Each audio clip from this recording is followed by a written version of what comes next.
Hey guys, Alex from 7th Hour Films back again with Delicious in Dungeon. Last time around we had kelpie, porridge, and broiled with sauce.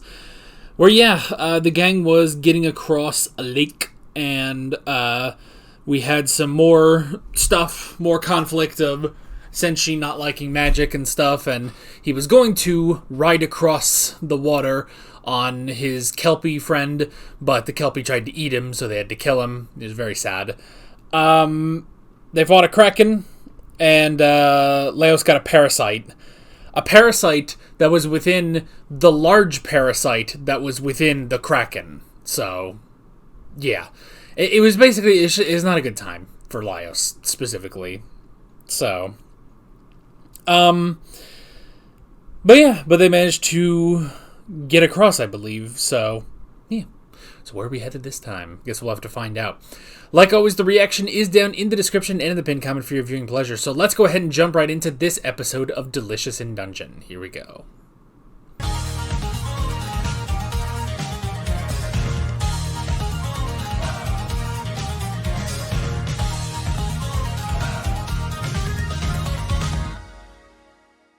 Raspberries and grilled meat. Well, yeah, they did. They had nice raspberries back in the day. So, interesting stuff. Interesting backstory with Fallon, especially. Because, like, I don't know. It's, I think it's a thing of, like, I'm definitely not registering. At least I wasn't registering how old Marcille probably is. Because, again, it's like, and I said this a couple episodes ago when they were talking about their ages, like, I didn't even clock that about Marcille, even though she's an elf. But I didn't think of it, I didn't think of it, despite the fact that I watched Free Ren, and that's the whole thing about elves, is that they can live basically forever. But I didn't really clock that with Marcille. So yeah, it's interesting that she was she was the older student there. But I think it's interesting just because of the little dynamic we have seen between Marcille and Fallon in the dungeons, So seeing how they actually met is a very interesting sort of comparison, But I guess it kind of makes sense that, Marcille was a genius. She still is a genius, honestly. She is a genius. She is a prodigy sorcerer. But battlefield experience is what she was lacking, and probably still is lacking, And not just like battlefield experience, but just going out and seeing, just field experience. And Fallon pretty much got that from the get-go, And maybe you could even argue that maybe Fallon... Because it seems to me that Fallon's magic is better than Marcille's. However, I honestly, I would put forth the theory that because Fallon went out into dungeons at such a young age and started to learn them, it just fit more into the core of what she knows about magic. Marcille is older. We don't know how much older, but she is older. She seemed to at least... she seemed to be the same age that she is now, at least physically, So we have no idea how long she's been around, but by the time she started to go out into these dungeons and start seeing this stuff with Fallon, it wasn't a foundational piece of her development as a mage or as a person. Fallon went out there as a kid. It's like learning another language, basically. Like, yes, adults like us, we can learn another language, but it is really hard. It is really hard the older you get to learn another language. However, if you learn multiple languages as a kid, that just, is built into your foundations as a person. It's built into your core knowledge and being, Like, if you are raised on English and Spanish, or English and French, English and Japanese, whatever, to you, it's really just kind of almost one language, really, At least I would assume that, but at the very least it is more core to your being than someone like me, who has lived 27 years of his life speaking English, and if I would want to go learn another language, it would be very difficult because I always have English as my core language, whereas someone else, who grew up with multiple languages, just has all of those languages at their core, So I think that's the thing of why Fallon seems to be a better sorcerer than Marcille, is that she just, from the get-go, was different. She's built different, basically, And as we've seen throughout this series, not just in flashbacks, but we see that Marcille is very by the book, If the book's method of pulling up mandrakes is to tie a rope to a dog, and unfortunately the dog dies. Now, she didn't want to do that because she didn't want the dog to die, but she still did it her way.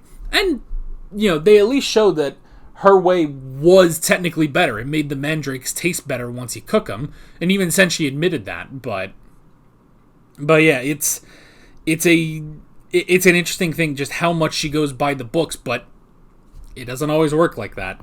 I remember, and this is a funny thing to reference, but in Indiana Jones and the Kingdom of the Crystal Skull, which is always a great way of starting a sentence, there's that moment where, they do the whole, bike chase through the university, and eventually Indy and Mutt end up in the library, and there's the student there who's like, Dr. Jones, and he asks this question, and Indy gives him the answer, and then as they leave, he says, if you want to be a good archaeologist, get out of the library, as they're riding off on the motorcycle. But he's like, if you want to be a good archaeologist, get out of the library.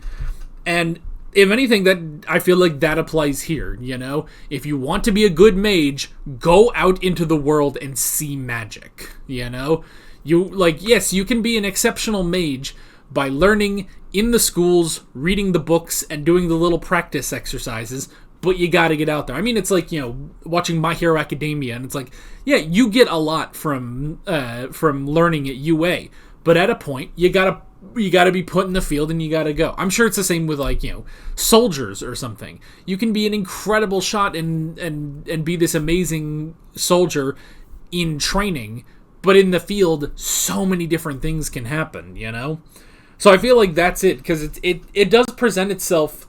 I mean, because it presents itself differently than what you would almost expect from Marcille and Fallon meeting, because, they say, and even, Chilchuck is kind of like, well, wait, you were the genius? I find that hard to believe, but it's like, yeah, she was a genius. She was a prodigy at magic, and probably she had the friggin' time to do it. She lived so friggin' long.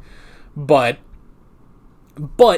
none of that, all of that did not fully translate to being in the field, She has difficulties in an actual dungeon, But she's learning. She's getting better. She's definitely getting better now because Fallon isn't there to help her, and it's the thing we had a couple episodes back where it's like, we normally relied on Fallon for a lot of this stuff, but now she's not here. We have to step up, and Marcille is stepping up. So I like that. But it is interesting, again, because I wrote down, Fallon definitely seemed to be a free spirit, And I mean, it is that difference of books where it's like, Marcille looks at, these caves in a dungeon and, these slime monsters and stuff and says, the books say this is bad, so it's bad. Whereas Fallon says, hold on, don't kill it. It's not going to attack us if we stay in the sunlight, So we're in this safe spot, and it has its purpose. This creature has its purpose because it converts, bat feces basically into mana, and you have all, the raspberries, and it literally is. I don't know why I didn't clock this sooner in this show, but this show really is about the circle of life, just ecosystem, which, I mean, we clocked that earlier with this show, but it's like it's really now coming to focus in the last couple episodes of the incredible structure of this dungeon, and it's like Marcille says, whoever is the great mage of this dungeon, they are beyond anything we can imagine, basically, that they've created such an impressive dungeon, So I like that. I really like that. And then we get the the water bubble attack. Which, how did that even happen? Is that just from pouring the boiling water? It's like, maybe they should have just left it there. And eventually it would stop boiling, right? I mean, that's how that works. It would expend... I mean, either it would stop boiling, like it would cool down eventually after enough time. It would take a while, sure. But eventually it would either cool down, or if it boils... If it just keeps boiling, you know, obviously then it would evaporate. So it's just like... I don't know. But yeah, I don't think any of them could have expected, you know, pouring out the boiling water into a lake, and that would cause this, you know, water bubble spirit to attack them. So, and man, Marcel got fucked up too. Two shots, and she was pretty much down. She lost too much blood, which is interesting, you know. And it is also interesting because it's like, you know, again, kind of coming off Free Run, where it's like, you know, towards the end of that season of Free Run, you know, there's a fight that happens, and Free Run gets like this big like hit on her shoulder, and she's just like, oh, well, that hurt. Let's go see a doctor. It's just like, oh, okay. Like here, it's just like, no. You take a hit, you're like down. Like these are like real people here, you know. It's the difference of like, you know, if like John Wick got shot. And he's like, ugh, but he keeps going because he's John Wick. Versus if you got shot, you'd probably be like down for a good while.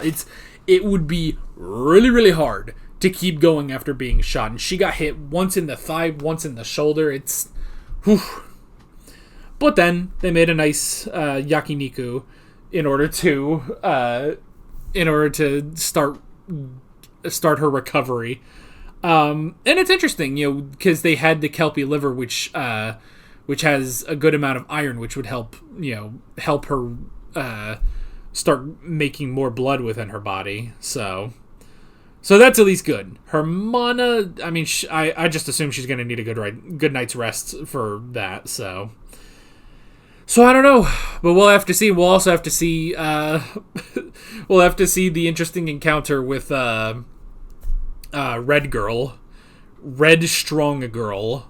I don't know what her name is, but that should be an interesting encounter, I'm sure. So, I don't know, but we're getting close. Also, we're getting close to the dragon, so we'll have to see. I mean, it'll be interesting if we do actually defeat the dragon and save Fallon. It's like, I wonder what will happen if Fallon just rejoins the team. Like, will the dynamic change at all? I don't know. Because I'm so used to the four of us, you know?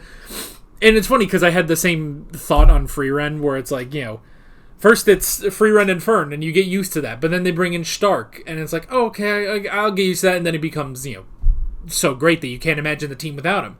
And then Zine comes in, and then you can't imagine the team without him. And then, you know, it's just like, oh, geez. It's like, it's interesting. I do like when these shows change the status quo a little bit. So I'll be interested to see if Fallon does rejoin the group, assuming she's not dead, I guess. So, but yeah, really, really good stuff, and I'm curious to see where we are going next time. But that is basically it. With all of that being said, I'm Alex from 7th Hour Films, and I will see you guys next time. Take care. Alright guys, thanks for watching this video. There's a bunch of links on screen if you want to go click around any of those. There's a playlist with all of my Delicious and Dungeon reactions, as well as another video you can go click on if you want. There's also a subscribe button and a Patreon button on screen, as well as other links in the description if you want to go check out any of those. See you guys later.